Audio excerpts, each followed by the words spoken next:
Hi, this video will highlight the new layout band in JasperReports Server. We will explore what the new layout band is, how to create a chart using the new layout band, and look at some of the advanced enhancements introduced with this new design.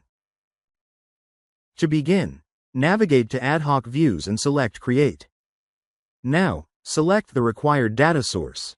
For example, let us select Supermart products. In the Build Visualization tab is the new layout band.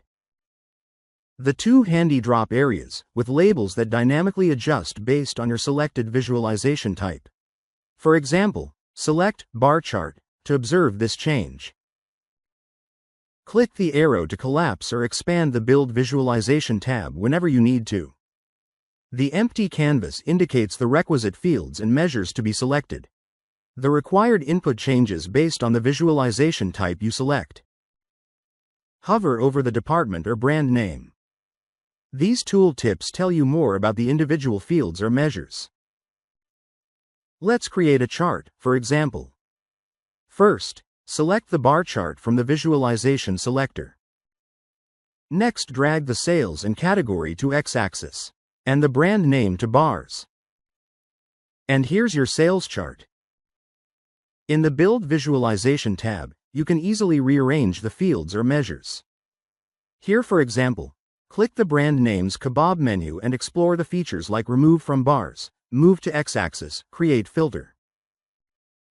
Alternatively, for a quicker approach, simply drag and drop the brand name to its new position. For fields and measures that are not utilized, when you switch the visualization type to a time series area chart, you will notice the brand name automatically shifts to the unused section. Simply click the close icon to remove it entirely.